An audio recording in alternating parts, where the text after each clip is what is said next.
Hey folks, Martin here from Adventure Bikes Company. We're running tours and we are renting motorcycles in New Zealand, deep south, South Island, Queenstown.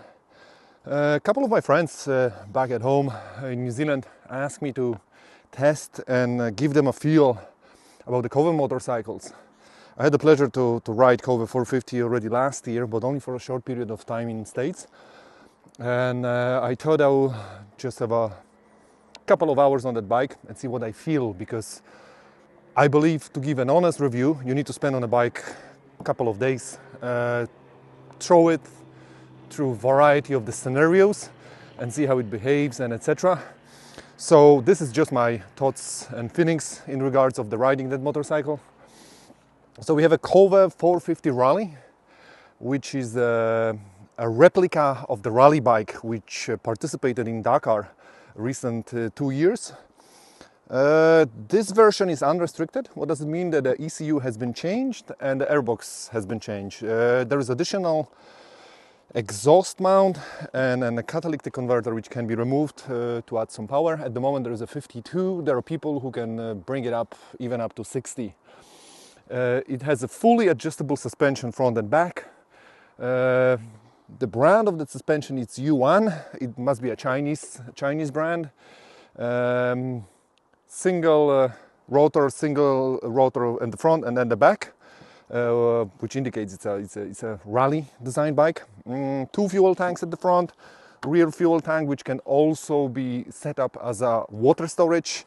Combined can give you 30 liters of fuel, which is a pretty decent range, taking into consideration that if you're riding this off-road can take between 5 to 10 liters. That depends what kind of the terrain you're riding.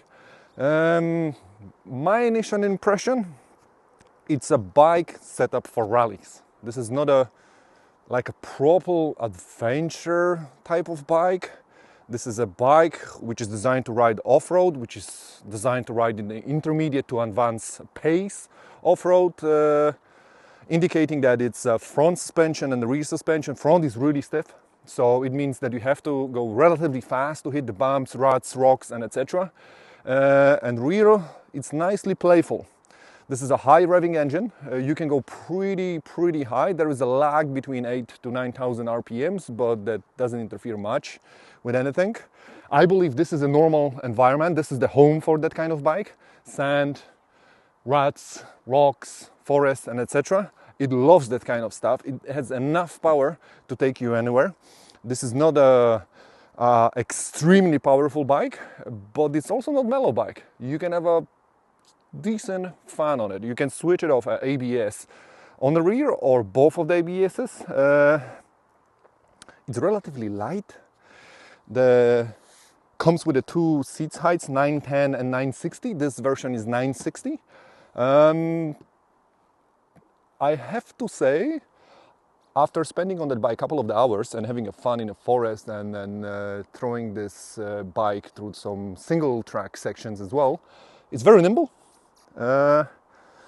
It's cool to ride. Initial feeling is all the controls have to be adjusted. Obviously it's not a bike.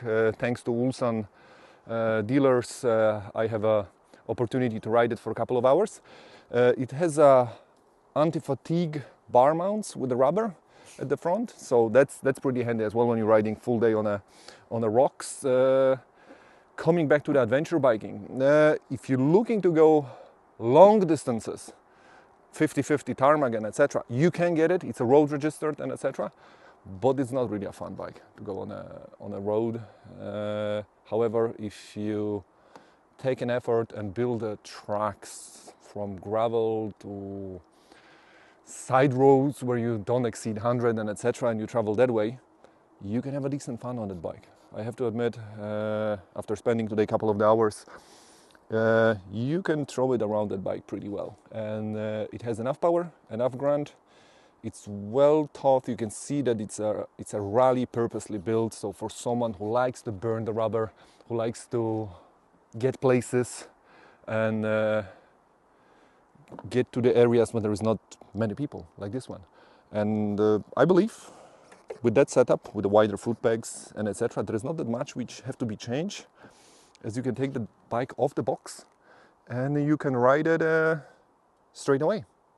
I'm having a pretty good time, and I have to admit, if I will take that bike to Bosnia, Serbia, Romania even, it will be a pretty good fun and pretty good time. So yeah, hopefully you will find this helpful.